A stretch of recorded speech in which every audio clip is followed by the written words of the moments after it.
Prenez quelques instants pour vous préparer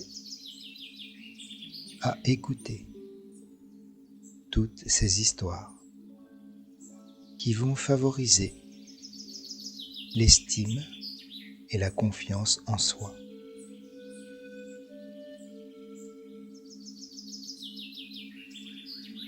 Vous pouvez vous installer confortablement dans une position agréable.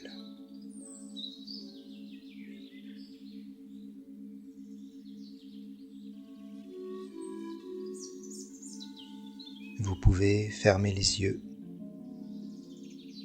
ouvrir votre esprit et détendre votre corps.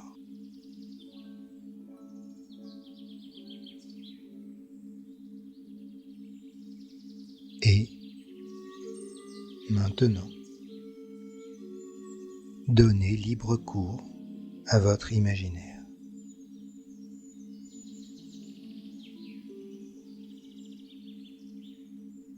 À l'époque des bateaux à voile, des trésors et des pirates, vit un jeune garçon qui travaille sur un bateau comme mousse. Il est en charge de nettoyer le pont, de servir les matelots en eau potable lorsqu'ils sont à leur poste de travail et de répondre aux besoins du capitaine. Ce jeune garçon est très impressionné par la carrière de capitaine et par le courage de l'équipage, si bien qu'il ne se sent pas vraiment à la hauteur de tous ces hommes remplis d'énergie et de sang-froid. Certains d'entre eux portent de grandes cicatrices en travers du visage, d'autres un bandeau sur l'œil, et d'autres encore un crochet en guise de main. Assurément, ces hommes sont valeureux et courageux. Tout le contraire de moi, pense le jeune mousse. Les hommes de l'équipage ne sont pas tendres avec le mousse. Ils sont impatients et parfois moqueurs, ce qui n'aide pas le jeune garçon à se sentir accepté comme un membre reconnu de l'équipage. Il a l'impression d'être un intrus et se sent seul au milieu des autres. Alors que le bateau est au port et que les hommes ont quartier libre, le jeune mousse cherche une idée afin de trouver sa place au sein de l'équipage. Il pense d'abord que pour faire partie d'un groupe, il faut ressembler aux membres de ce groupe. Ainsi, il suppose que s'il avait un crochet à la place d'une main, cela pourrait être une solution. Ou bien une jambe de bois, ou bien des cicatrices.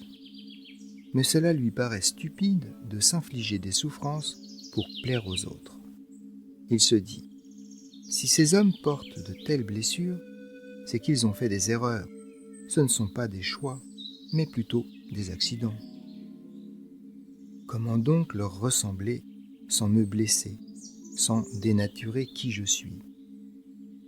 C'est alors que le jeune mousse passe devant un marchand d'oiseaux qui possède nombre de merveilleux perroquets colorés.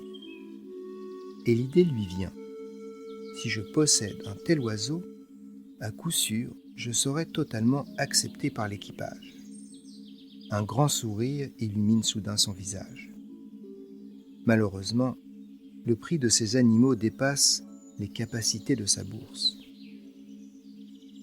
Pourtant, le vendeur d'oiseaux lui propose pour le montant de ses économies un perroquet, un peu âgé, qui appartenait à un vieux capitaine.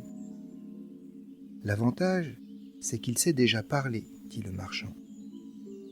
Alors le mousse réfléchit et se dit qu'effectivement, ce perroquet peut lui apporter le respect, la considération des hommes et du capitaine de son bateau.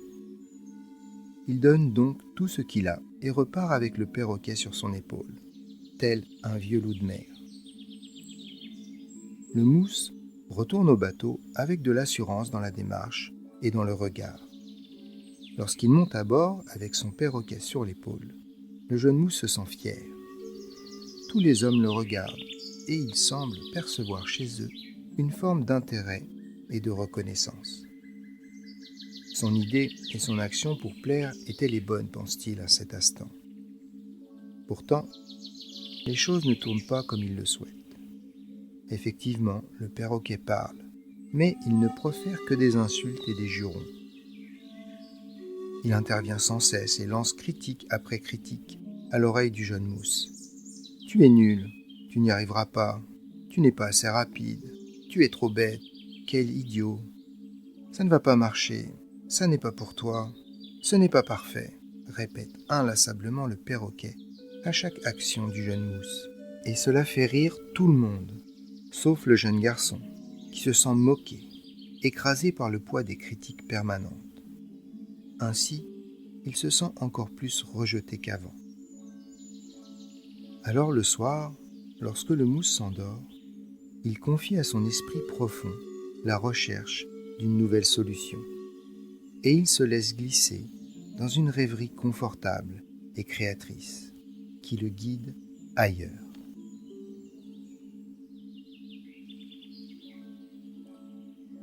Un professeur de philosophie est bloqué sur une question. À quoi sert la vie ? Il a beau tourner son cerveau dans tous les sens, aucune des idées qu'il a ne le satisfait. Pourtant, il aimerait bien pouvoir apporter une réponse claire lorsque ses élèves le questionnent sur le sens de la vie. Le professeur a entendu dire que dans de hautes montagnes reculées vit un homme reconnu pour sa grande sagesse. Des personnes viennent des 4 coins du pays pour consulter ce sage, tant ses réponses changent la vie des gens qui osent venir le solliciter. Alors, le professeur de philosophie rassemble son courage et décide de partir en quête du sage pour obtenir sa réponse. Le chemin est long et difficile dans ces montagnes et beaucoup de gens abandonnent avant d'arriver. Mais le professeur est bien déterminé à trouver ce sage, car il veut savoir quel est le sens de la vie. Le professeur enthousiaste se met en route. Pourtant, plus il avance et plus le trajet est dur et dangereux. Les véhicules à moteur ne peuvent bientôt plus emprunter le chemin. Seuls les hommes à pied et les ânes qui portent du ravitaillement peuvent passer sur le sentier escarpé qui conduit à travers la montagne. Après plusieurs heures de marche, la maison du sage est enfin à portée de vue. C'est une simple cabane en bois, sans artifice, avec de nombreux petits drapeaux colorés qui flottent au vent. Le professeur est impatient. Malgré la route difficile, la distance et la fatigue, il est pressé de débattre, d'argumenter et de savoir. Une file de personnes attend devant l'entrée de la cabane. Chacune a ses questions. Certaines veulent parler de la famille, d'autres de l'argent, d'autres encore du pouvoir, quelques-unes de la beauté et du corps, d'autres enfin de l'amour ou de Dieu. Notre philosophe juge rapidement que les sujets des autres gens sont dérisoires et secondaires. Qu'y a-t-il de plus important que le sens de la vie ? C'est enfin au tour du professeur de se présenter devant le sage. Il voit là un homme simple, dans son apparence, mais ses yeux et son sourire sont lumineux. Le professeur a comme l'impression de déjà connaître cet homme, même s'il sait qu'il ne l'a jamais vu auparavant. Le regard plein d'amour et de bienveillance que pose le sage sur lui le remplit de bien-être.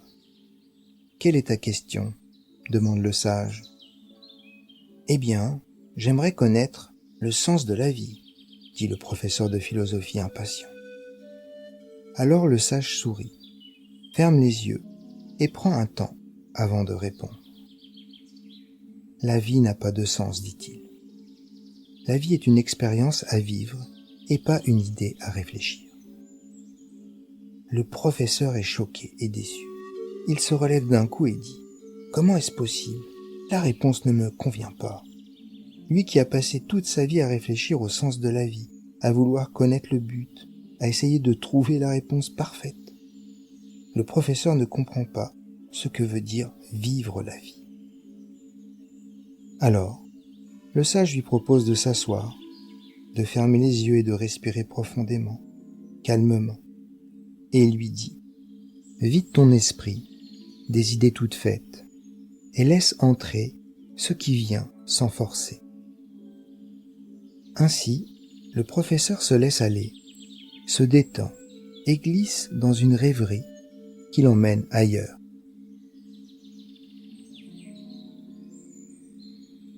Dans un pays imaginaire, un homme de pierre se déplace lentement et lourdement.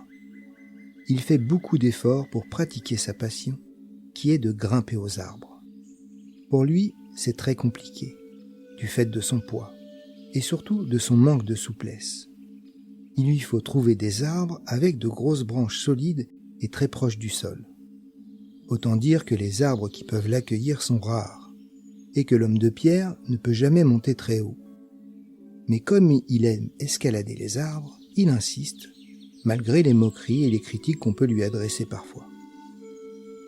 Pourtant, l'homme de pierre est bien conscient de ses difficultés, et même s'il voit que pour d'autres cela semble plus facile, il continue, redoublant d'efforts.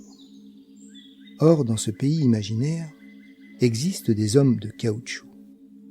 On dit qu'ils sont de couleur orange, avec des yeux verts. On ne sait pas bien si c'est vrai ou si c'est un mythe. Mais l'homme de pierre choisit d'y croire et se met en quête de rencontrer ces hommes de caoutchouc.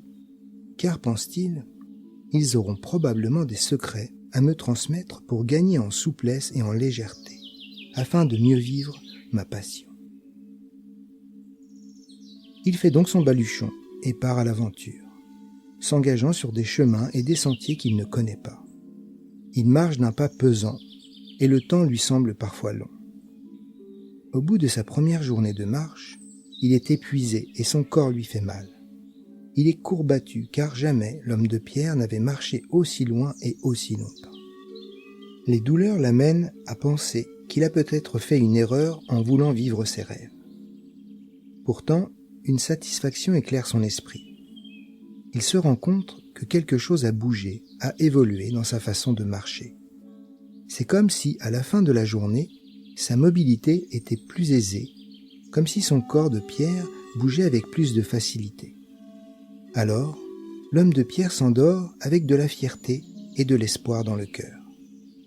Le lendemain, il repart sur son chemin, toujours aussi motivé, grimpant de temps en temps sur les arbres qui lui offrent généreusement des branches accessibles et solides. Les jours passent, et même si notre homme de pierre a progressé en souplesse et en vitesse de marche, il ne parvient toujours pas à rencontrer les hommes de caoutchouc. Il est même très contrarié, car il a l'impression de ne plus évoluer, comme s'il était arrivé au maximum de ses possibilités. Toujours fidèle à son rêve, il continue. Un jour, l'homme de pierre arrive dans un village en fête. Il y a là des hommes de paille, des hommes de bois, des hommes en herbe et aussi des hommes de terre. La tradition de ce jour de fête veut qu'une course à pied soit organisée dans un champ derrière le village. L'homme de pierre est amicalement invité à participer à la course. Son premier réflexe est de refuser. Il a déjà du mal à marcher rapidement, alors courir lui semble impossible. L'homme de pierre n'a même jamais songé à courir. Pourtant, encouragé par les habitants du village, il accepte de se placer sur la ligne de départ. Pourquoi pas tenter de nouveaux challenges, se dit-il. J'ai entendu un homme célèbre dire « Je ne perds jamais. Parfois je gagne et parfois j'apprends. » La course est lancée. Et tous ces hommes si différents se hâtent à travers le champ. Certains sont vraiment très rapides, et notre homme de pierre, après un départ difficile, finit bon dernier. Las, éreinté d'avoir tout donné, l'homme de pierre ferme les yeux quelques instants et s'évade dans une rêverie qui l'emporte ailleurs.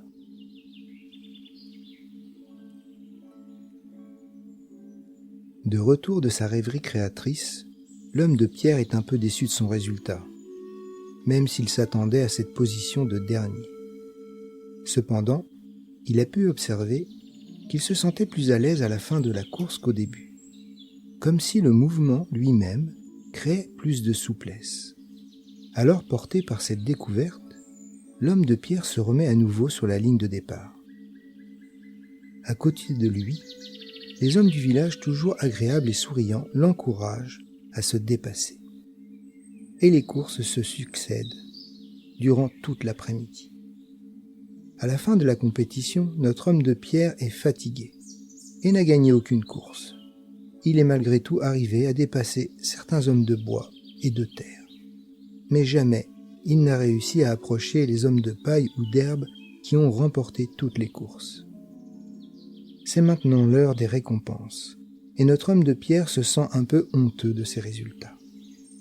Quand tout à coup, tous les hommes du village se dirigent vers lui et le portent en triomphe.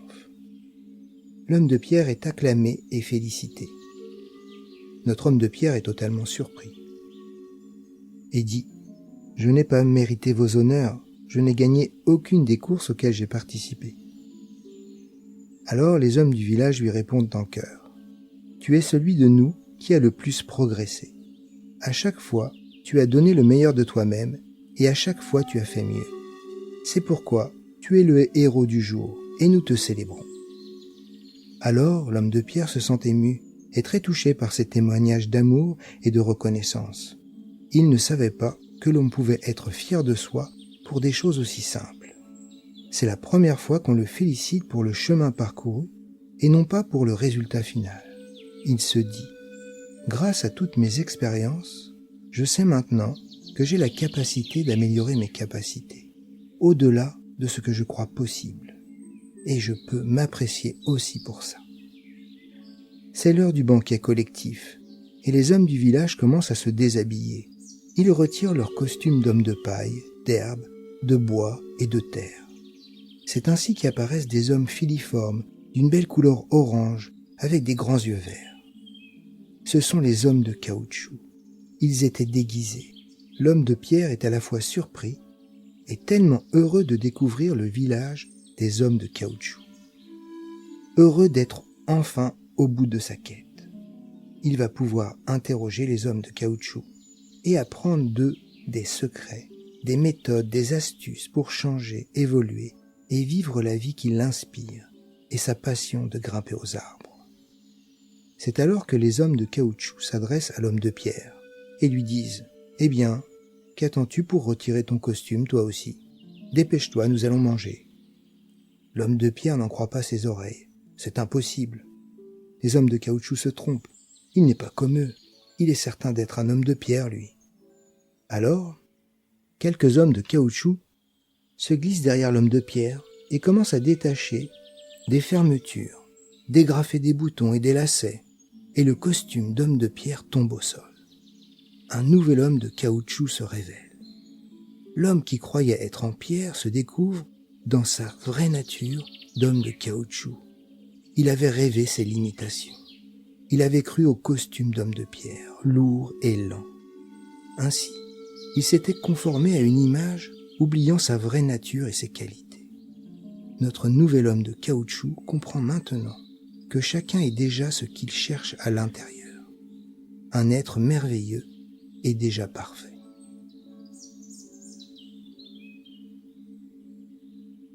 Le professeur, de retour de sa rêverie, est riche de nouvelles compréhensions. Il est ici, dans l'instant présent, à l'écoute, et prêt maintenant à entendre. Le sage sourit à nouveau et lui demande « Comment s'est passé le voyage pour venir ici ?» Le professeur ne voit pas la relation avec sa question sur le sens de la vie. Pourtant, il répond « C'était long et difficile. » « Avez-vous eu peur durant ce voyage ?» demande le sage. « Oui, bien sûr, dit le professeur. Certains passages étaient très compliqués et dangereux. J'ai craint pour ma vie. » Et dans ces moments-là, comment vous êtes-vous senti? Abattu? Éteint? Non, répond le professeur. J'ai surmonté ma peur et j'étais encore plus motivé pour venir vous voir. Je me suis senti pleinement vivant. Très bien, dit le sage. Eh bien, c'est cela, ce que j'appelle vivre la vie. Nous n'avons pas d'autre mission que celle d'être heureux d'être qui nous sommes. Nous avons tous des choses qui nous attirent et qui sont importantes pour nous. Et quand nous les faisons, nous nous sentons vivants heureux et plein d'énergie. Le sens de la vie, c'est faire l'expérience de ce qui nous rend heureux. Tout le monde a un talent particulier. Et lorsque tu l'exprimes, tu es heureux et tu transmets ce bonheur autour de toi. Le sens de la vie est de trouver ce qui te rend heureux et d'en faire profiter le monde. Et le sage ajoute, tes talents se révèlent dans ce que tu fais facilement, en dehors du jugement des autres. Alors, trouve ton don et demande-toi comment le mettre au service du monde. Ta vie aura du sens. La peur s'effacera et tu seras fier et heureux d'être qui tu es, parce que tu es déjà parfait. À cet instant, quelque chose bouge et se transforme dans l'esprit du philosophe. C'est comme si ses pensées se réajustaient à l'essentiel, comme si la réalité de « tu es déjà parfait » prenait corps à l'intérieur de lui. Et lorsqu'il prend le chemin du retour, une lumière éclaire son esprit, une flamme brille dans ses yeux, et cette phrase résonne dans sa tête. Tu es déjà parfait, fais juste ce qui te rend heureux et partage.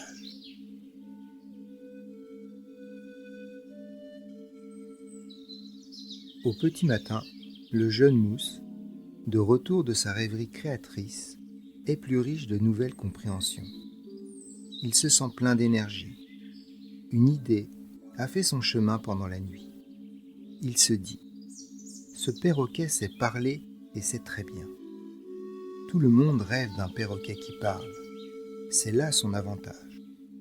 Cependant, il a été mal éduqué. Le modèle des paroles qu'on lui a inculqué ou appris était négatif. Il suffit donc de changer son vocabulaire pour revenir à un langage constructif, positif et valorisant. Alors le jeune Mousse prend la décision d'arrêter de nourrir le perroquet lorsque celui-ci prononce des paroles négatives et des critiques. À ce moment-là, il le décroche de son épaule, l'éloigne de lui et le pose dans un endroit isolé et le met à la diète. Le perroquet, qui est intelligent, comprend vite que lorsqu'il parle mal, il est repoussé. Alors il commence à être attentif à ce qu'il dit. Et petit à petit, il cesse son discours critique et répétitif. Le perroquet se calme et entre dans une forme de silence, à la fois intérieur et extérieur. Il évolue, car il aime être proche de son maître et ne veut que son bien-être, en réalité.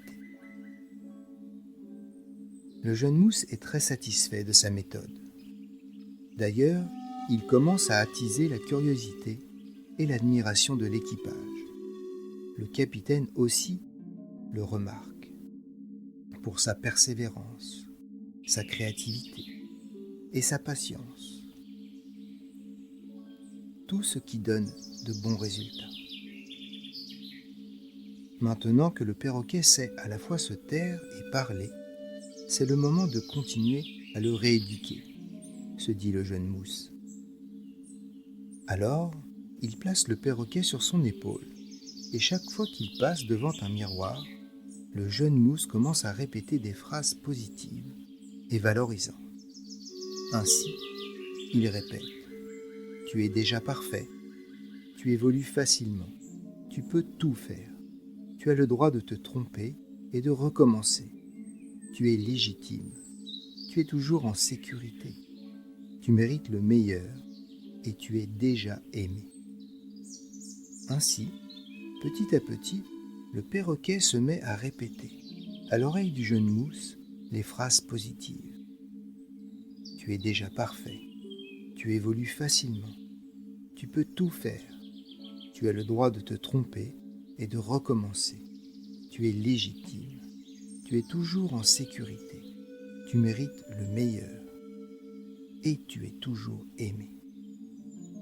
Curieusement, dès qu'il le peut, Le perroquet s'adresse aussi aux hommes de l'équipage et leur dit « Tu es déjà parfait, tu évolues facilement, tu peux tout faire, tu as le droit de te tromper et de recommencer, tu es légitime, tu es toujours en sécurité, tu mérites le meilleur et tu es déjà aimé. » Alors se développe sur le bateau une ambiance agréable et amicale qui profite à tous. Le jeune Mousse jouit maintenant du respect et de l'admiration de tous les hommes du bateau. Il est reconnu pour sa détermination, ses talents, sa créativité et sa personnalité unique. Le jeune Mousse sait, maintenant, que chacun est une valeur ajoutée pour les autres et que chacun possède en lui toutes les ressources nécessaires pour dépasser tous les obstacles. Dès lors, le capitaine pense à lui pour devenir son second.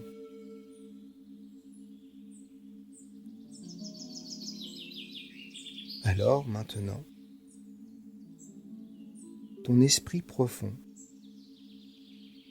peut utiliser toutes ces histoires dans tes rêves et tes pensées. Il peut les ajuster à tes expériences pour en tirer des apprentissages qui te guident vers une plus grande autonomie personnelle, vers un sentiment profond de sécurité et de bien-être à travers l'estime et la bienveillance envers toi-même et les autres. Ainsi tu sais maintenant que tu peux t'aimer et t'accepter totalement tel que tu es. Tu es déjà parfait en essence. Comme chacun, tu es déjà assez.